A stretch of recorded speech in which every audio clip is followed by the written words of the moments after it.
नमस्कार, स्वागत है आपका खबर भारत के नगरीय निकाय चुनाव के महा कवरेज में। मैं हूं आपके साथ आयुषी सोनवाने और हम आपको दे रहे हैं सुबह से नगरीय निकाय चुनाव के दूसरे चरण के मतगणना की पल पल की अपडेट्स।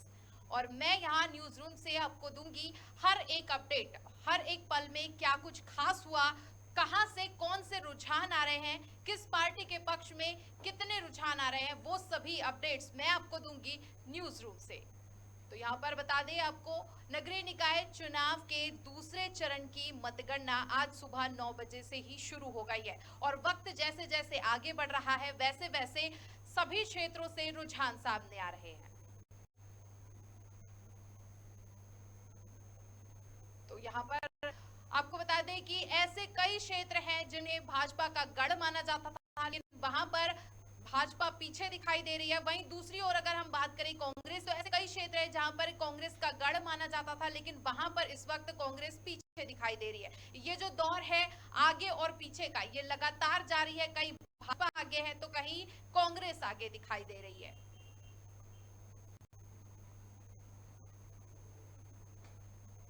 और लगातार अपडेट्स हम आपको दे रहे हैं। रतलाम में भी लगातार, रीवा की अगर हम बात करते हैं तो रीवा में टोटल 13 राउंड में मतगणना होनी है, जिसमें से 3 राउंड अभी कंप्लीट हो गए हैं। वही भाजपा की अगर माने तो रीवा में भाजपा का कहना है कि अभी बाहरी क्षेत्र में है, जैसे ही मेन जो शहर होता है वहां पर जैसे ही भाजपा पहुंचेगी वहां पर भाजपा का राज होगा। हालांकि ये कितना सच है और कितना झूठ, ये तो वक्त साथ ही पता चलेगा। और हमारे साथ प्रदीप खंडेलवाल जुड़े हुए हैं, उनसे जानेंगे क्या कुछ समीकरण है और अभी तक के जो रुझान आ रहे हैं उन्हें वो किस नजर से देखते हैं। जी आशी, देखिए, समीकरण की जिसकी आप बात कर रहे हैं तो समीकरण निश्चित तौर पे भाजपा को बढ़त दे रहे हैं। लेकिन दूसरा अगर उसका नज़रिया देखा जाए तो कहीं ना कहीं भाजपा माइनस की तरफ जा रही है, क्योंकि जिस तरीके से कांग्रेस का मतलब नेताओं को खरीद खरीद के भाजपा सरकार बनी थी, उस तरीके से तो एक कांग्रेस का पूरा सुपड़ा प्रदेश से साफ होना चाहिए था। लेकिन कांग्रेस की उपस्थिति लगातार ये दिखा रही है कि कहीं ना कहीं जो है कांग्रेस मजबूती की तरफ बढ़ रही है। क्योंकि कारण क्या है, देखिए, संसाधन जहां लगाने की बात आई थी, जिस तरीके से भाजपा के संसाधन लगे, जिस तरीके से अधिकारी जो पूरा वर्ग था पूरा भाजपाई मय बना रहा, जिस तरीके से चुनाव आयोग ने पूरी की पूरी वीवीपी पैट गायब करके भाजपा की मदद करी, उस तरीके से तो एक तरीके से पूरी तरीके से भाजपा आना चाहिए थी। लेकिन फिर भी आप देखिए कांग्रेस कहीं ना कहीं जो है सेंध लगाने में कामयाब हो रही है। और वहीं दूसरी तरफ आम आदमी पार्टी ने अपना जो है परचम लहरा दिया है सिंगरौली में, और उपस्थिति मध्य प्रदेश में दर्ज करा दी है। जो आने वाले आपको चुनाव आएंगे विधायक के, उसमें आपको काफ़ी हद तक परिवर्तन की तरफ बढ़ता हुआ दिखेगा। जी बिल्कुल प्रदीप जी। और कहीं ना कहीं अगर आरटी अगर हम बात करते हैं तो दिल्ली में जो है राज करने के बाद अब मध्य प्रदेश में भी आपकी एंट्री हो गई है। और कहीं ना कहीं कितनी कड़ी चुनौती होगी आपके सामने, क्योंकि अगर बात करते हैं मध्य प्रदेश की तो यहाँ पर शुरू से ही भाजपा और कांग्रेस के बीच में मुकाबला रहा है। अब जब आपकी एंट्री यहाँ पर हो गई है तो ये जो मुकाबला होगा तीसरे विकल्प के तौर पर मध्य प्रदेश में उभारना, ये कितनी बड़ी चुनौती होगी आपके लिए। नहीं नहीं, देखिए, तीसरे विकल्प की आप बात मत करिए, यहाँ तो अब दूसरे विकल्प पे आप आ जाइए। कांग्रेस की सरकारें कहाँ कितने राज्यों में बची हैं वो भी आपको साफ दिख रहा है। और दूसरा सबसे बड़ा, मैं आपसे मतलब जिस टाइम पे मैं आपको ये बताने की कोशिश कर रहा हूँ, जिस तरीके से पंजाब सरकार जीरो टॉलरेंट पे काम कर रही है, आपने कि देखा है, आपके सामने जो है इतना बड़ा उदाहरण खड़ा हुआ है कि माननीय भगवत मान जी ने अपने खुद के मेडिकल के मिनिस्टर डॉक्टर विजय संगला को जेल भिजवा दिया। कहीं किसी सरकार में आपने देखा है? कहीं आपने किसी सरकार में देखा है कि डीआईजी और आपका डीएसपी जैसे लोग जेल के अंदर जा रहे हैं? तो ये जीरो टॉलरेंट की नीति है, और पंजाब सरकार ने आगाज कर दिया है कि हम जीरो भ्रष्टाचार पे काम करेंगे।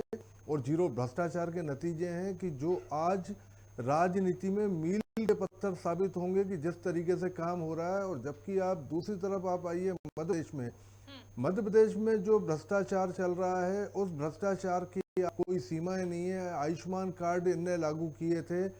आयुष्मान कार्ड बहुत अच्छी योजना आई थी जिसमें मरीजों को लाभ मिलना था, सरकारी अस्पतालों से भीड़ कम होना था। लेकिन आयुष्मान कार्ड को हॉस्पिटल वालों ने अपनी कमाई का जरिया बना डाला। तो आप ये देखिए कि जो भी योजना भाजपा लेके आ रही है उसे पता ही नहीं वो योजना क्या लेके आ रही है, इसका जनता को लाभ मिलेगा या नहीं मिलेगा।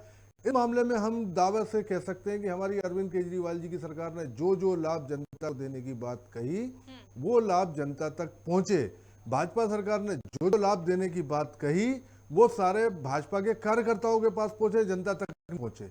ये साफ तौर पे आप देखिए मध्य प्रदेश में साफ दिखाई दे रहा है। और जहां अभी कर्जे की बात हो रही थी, 3 लाख करोड़ के कर्जे की बात हो रही थी, अभी भूपेंद्र जी बोल रहे थे कांग्रेस से, आप देखिए दिल्ली सरकार इतना सब आम जनता को दे रही है, उसके बाद दिल्ली सरकार पे कोई कर्जा नहीं है। तो मैनेजमेंट हमारा बहुत तगड़ा है। जिस तरीके से जब जैसे दिल्ली के काम जो है आम आदमी के नज़रों में जाते जाएंगे और जिस तरीके से पब्लिक को समझ में आना शुरू होगा कि ये आम आदमी पार्टी जो है किस तरीके से काम कर रही है, तो निश्चित वाली बात है कि आम आदमी को उतनी मेहनत नहीं करनी की पार्टी को जितनी दूसरी पार्टियां कर रही हैं। और आने वाला समय आप देखिए तीसरा नहीं दूसरे विकल्प के रूप में और कड़ी चुनौती भाजपा को हम देने जा रहे हैं। आप आज की डेट में आप दिल्ली चले जाइए, किसी ऑटो वाले से आप बात करिए, ऑटो वाले के सामने आप अगर टोपी लगा के बैठ जाएंगे आम आदमी पार्टी की, वो कहेंगे कार्यालय जाना है, तो एक बार आयुषी जी आपसे वो ये कहते हैं कि मैडम अरविंद जी ने हमारे लिए बहुत किया, आप हमें किराया नहीं चाहिए हमें आपसे। आप जबरदस्ती देंगे तो जो किराया अगर 100 रुपए का किराया होगा आपसे 50 रुपए 60 रुपए लेगा। इसका मतलब दिल्ली की जनता को समझ में आ गया है कि आम आदमी पार्टी किस तरीके से काम कर रही है और आम आदमी पार्टी के लिए दिल्ली की जनता समर्पित है। रहा सवाल दूसरी बात का, जिस तरीके से मध्य प्रदेश सरकार काम कर रही है, आपके सामने बहुत बड़ा उदाहरण है। दिल्ली सरकार के आप जो है स्कूल देख लीजिए, 5 स्टार हाईटेक स्कूल है। वहीं आप जो है मध्य प्रदेश की आप हालत देखेंगे तो आप दूर मत जाइए, स्मार्ट सिटी जहां बनी वहां 6 स्कूल हुआ करते थे सरकारी, जिस टाइम 50,000 की आबादी थी, आज ये 3-3.5 लाख की आबादी की बात करते हैं। आयुषी जी सारे स्कूल वहां पे एक भी स्कूल नहीं है, सारे स्कूलों को खत्म करके खाली 1-2 स्कूलों के ऊपर पूरा लोड डाल दिया है। और अब आपको बता दें कि यहाँ पर हमारे साथ यशवंत जी भी जुड़ गए, माफ कीजिएगा, यशवंत हमारे साथ रतलाम से जुड़ रहे हैं। उनसे जानेंगे कि रतलाम में क्या कुछ शुरुआती रुझान सामने आ रहे हैं। जी सुन पा रहे हैं? की तरह भारतीय जनता पार्टी की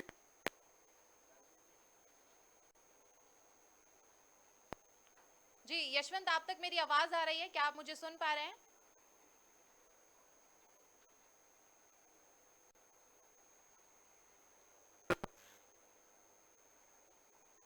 तो यहाँ पर तकनीकी खराबी की वजह से हमारी आवाज जो है वो यशवंत तक नहीं पहुंच पा रही है। इसी बीच मैं आपको अपडेट दे देती हूँ, रीवा नगर निगम में कांग्रेस की बढ़त दिखाई दे रही है। आपको बता दें कि अजय मिश्रा 65,000 वोटों से आगे चल रहे हैं। ये रीवा के अपडेट्स मैं आपको बता रही हूँ।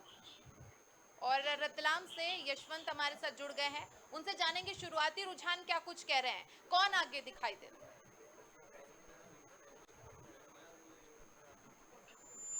चलिए, और हमारे साथ वरिष्ठ पत्रकार जुड़ गए हैं, उनसे जानेंगे क्या कुछ रुझान यहाँ पर सामने आ रहे हैं और ताजा अपडेट की अगर हम बात करते हैं तो किस नजर से वो देखते हैं।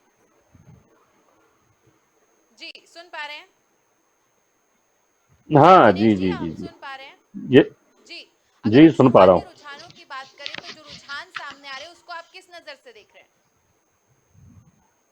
शुरुआत नगर निगम के जो 5 सीटों के नतीजे आ रहे हैं, गिनती हो रही है, नगर परिषदों की गिनती हो रही है, नगर पालिकाओं की गिनती हो रही है, तो एक बात तो साफ है कि नगर परिषदों में, नगर पालिकाओं में भाजपा ज़्यादा जगह बढ़त ले रही है, लेकिन नगर निगम के जो नतीजे हैं वो भाजपा को परेशान करने वाले हैं। नगर निगमों में मुरैना और रीवा में कांग्रेस आगे बताई जा रही है, रतलाम और देवास में भाजपा आगे बताई जा रही है। कटनी की स्थिति निर्दलीय की थी, ताजा स्थिति की जानकारी नहीं है, लेकिन जो भी हो, क्योंकि सभी सीटें कांग्रेस के पास थी और कांग्रेस को उम्मीद थी कि हम फिर 16 की 16 सीटों में जीत दर्ज करेंगे। ऐसे में जी पहले राउंड में जो 11 सीटों की गिनती हुई, उनमें से एक आम आदमी पार्टी जीत गई, 3 कांग्रेस जीत गई, 4 सीटें चली गई। आज फिर जो मतगणना हो रही है उसमें से 5 में से 2 सीटों में कांग्रेस आगे है, एक में निर्दलीय की खबर आ रही थी। तो भाजपा के लिए ये नतीजे परेशान करने वाले हैं। भाजपा को जी। सोचना पड़ेगा कि ऐसे ऐसे हालात क्यों बन रहे हैं। और कहीं ना कहीं दिनेश जी अगर हम बात करते हैं तो पहले चरण की जब मतगणना हुई उसके जो रिजल्ट आए उसके अकॉर्डिंग अगर हम बात करते हैं तो काफी चौंकाने वाले रिजल्ट सामने आए। हालांकि माना यह जा रहा था कि जहां पर कांग्रेस की पैठ कई सदियों से है वहां पर कांग्रेस ही जीतेगी, लेकिन ऐसा कुछ हुआ नहीं। तो ये जो बदलाव है, ये जो परिवर्तन है, ये जो सत्ता परिवर्तन हमने देखा पहले चरण के मतगणना के दौरान, तो अब जो लगता है, आपको क्या लगता है कि दूसरे चरण में भी इस तरह के जो बड़े बदलाव हो सकते हैं? कहीं ना कहीं निर्दलीय पार्टियां जो है वो तीसरे विकल्प के रूप में उभर सकती हैं। नहीं नहीं देखिए, परिणाम चौंकाने वाले पहले राउंड की मतगणना में थे, दूसरे राउंड की मतगणना में भी हैं। जैसे पहले राउंड में ग्वालियर में कितने साल बाद कांग्रेस जीती, छिंदवाड़ा में पहली बार कांग्रेस जीती, और जबलपुर में कितने साल बाद कांग्रेस जीती। अभी के नतीजे देखिए तो मुरैना नरेंद्र सिंह तोमर का क्षेत्र है, केंद्रीय मंत्री हैं और लगातार पावरफुल नेता हैं, वहां कांग्रेस आगे चल रही है। रीवा में कांग्रेस आगे चल रही है। कटनी तो बीडी शर्मा का क्षेत्र है और जी। संजय पाठक का क्षेत्र है, वहां की खबर ठीक नहीं है। और इसी प्रकार जैसे चुरहट में विधानसभा के चुनाव अजय सिंह हार गए थे, लेकिन वो सीट उन्होंने वहां की नगर परिषद में कब्जा कर लिया है। और खरगोन में अरुण यादव पावरफुल नेता है कांग्रेस के वहां। तो कई जगह भाजपा ने कांग्रेस के गढ़, कांग्रेस की सीटें जीती हैं, ध्वस्त किए हैं, तो कई जगह कांग्रेस ने भाजपा की सीटें छीन ली हैं। तो ये जी। बदलाव का दौर जैसा है, तो इसलिए परिणाम कैसे आएंगे, जनता क्या करेगी, जनता किससे पसंद किससे नाराज है, ये तो नतीजे के बाद पता चल जाता है। तो हमारे साथ जुड़ने के बहुत बहुत धन्यवाद। वरिष्ठ पत्रकार थे, अभी हम उन्हें सुन रहे थे। दिनेश जी ने हमें बताया कि किस तरह से जो है चुनावी समीकरण कभी भी बदल सकता है और इसमें कोई दो राह नहीं है। ये हमने पहली मतगणना के रिजल्ट में भी देखा और दूसरे चरण की जो मतगणना आज हो रही है सुबह 9 बजे से, उसमें भी कुछ इसी तरह के रिजल्ट हम देख रहे हैं। और यहाँ पर अपडेट आपको मैं दे दूं, छोटा सा यहाँ पर अपडेट है। हालांकि मुख्यमंत्री शिवराज सिंह चौहान ने अपने सभी पार्टी के जो कार्यकर्ता हैं जिन्होंने कार्य किया है पार्टी के लिए, उन सभी को धन्यवाद दिया है। तो यहाँ पर मुख्यमंत्री शिवराज सिंह चौहान ने सभी का धन्यवाद दिया।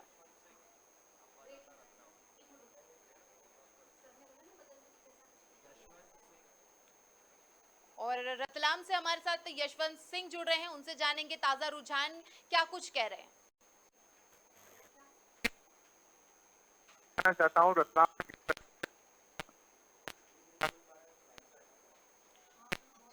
साथ में ही लगातार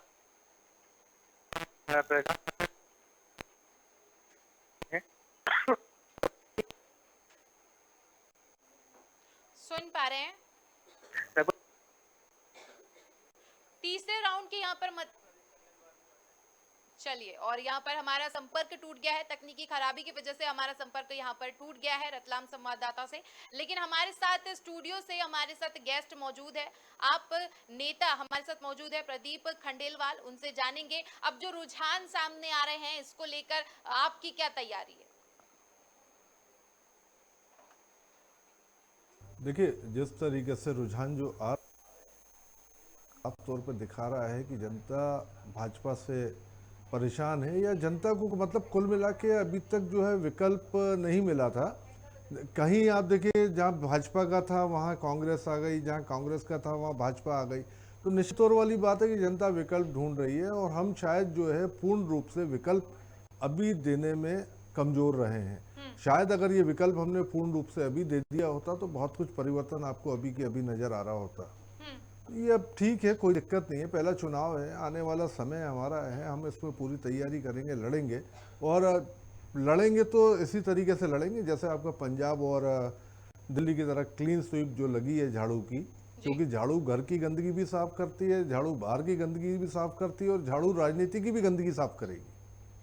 प्रहलाद जी, अभी आपने हाल ही में एक एग्जाम्पल दिया, दिल्ली का एग्जाम्पल आपने दिया कि दिल्ली में जो है मुफ्त शिक्षा, मुफ्त बिजली का जो है जनता उसे काफी पसंद कर रही है, लेकिन ये तो दिल्ली के के हालात हैं। मध्य प्रदेश में ऐसी स्थिति नहीं है, तो क्या लगता है आपको सिर्फ मुफ्त बिजली और मुफ्त शिक्षा से क्या जनता खुश हो पाएगी और आप पार्टी को समर्थन सिर्फ इसी मुद्दे की वजह से मिल जाएगा? क्योंकि मध्य प्रदेश में कई ऐसे मुद्दे हैं जिन पर विचार होना जरूरी है, क्योंकि अगर मध्य प्रदेश की बात करें तो 50,000 से ज्यादा लोग यहाँ पर बेरोजगार है।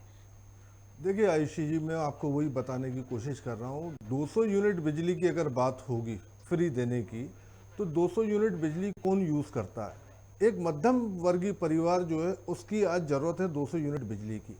अगर आप 5 स्टार होटल देने की, मतलब 5 स्टार हॉस्पिटल, ये आपका स्कूल देने की बात करते हैं, 5,000 7,000 रुपये महीना अगर एक आदमी खर्च करता है, उसके 2 बच्चे भी स्कूल में पढ़ने जाते हैं, तो आपका 10,000 रुपये महीना आपका ये बच गया। बिजली की बात करें, मध्य प्रदेश में सबसे महंगी बिजली बिक रही है, उसका कारण भी बहुत बड़ा है जो जनता आज तक समझ नहीं पाई है। इन लोगों ने 15,000 वाट की जगह 25,000 वाट के हिसाब से, मेगावाट के हिसाब से कुछ बिजली के जो है MOU साइन किए हुए हैं, जिसमें बिना बिजली लिए हुए 4 से 5 हज़ार करोड़ रुपए का साल का भुगतान कर रहे हैं और जनता को निचोड़ रहे हैं। और उसको निचोड़ के वो पूरा पैसा जो है, क्योंकि देखिए एक सीधी सी बात है, आप व्यापार करने बैठे हैं और व्यापार करने के बाद आप जो है कोई सामान खरीदेंगे, खरीद के उसको बेचेंगे तो 2 पैसे आपको मिलेंगे। लेकिन उसी व्यापार में से अगर आप जो है पैसा निकाल के दे रहे हैं और आप कुछ ले नहीं रहे उससे बदले में, तो कहीं ना कहीं आप घाटे में जाएंगे।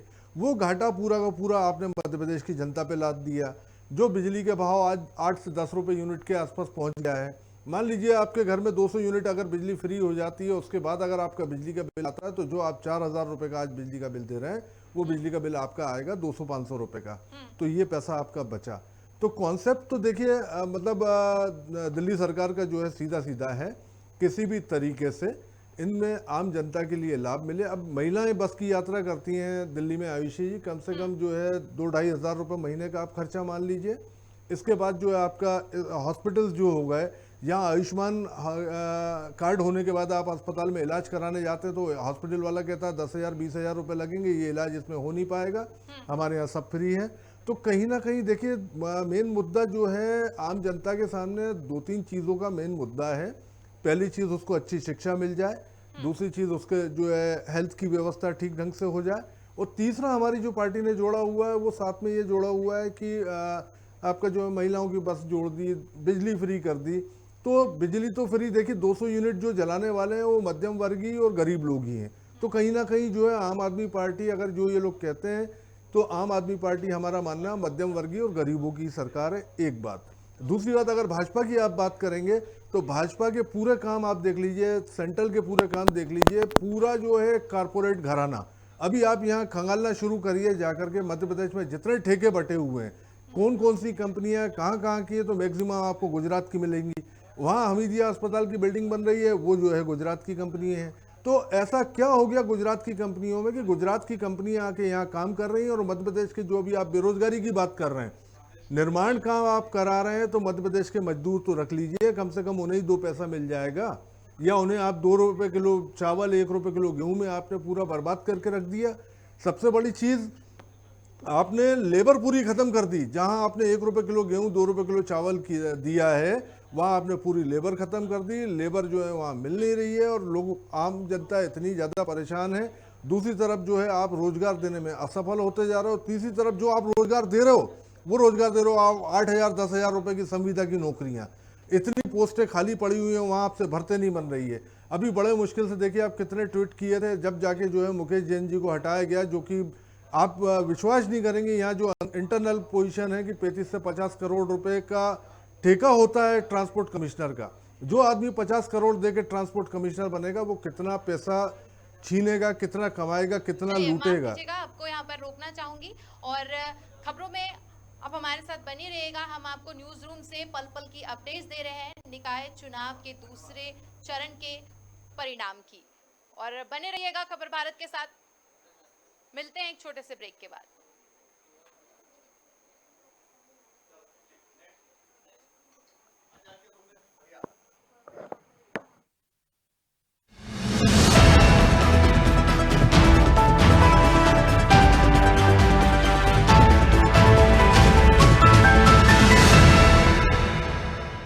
कारगर साबित हुआ है। इस अवसर पर श्री कमलनाथ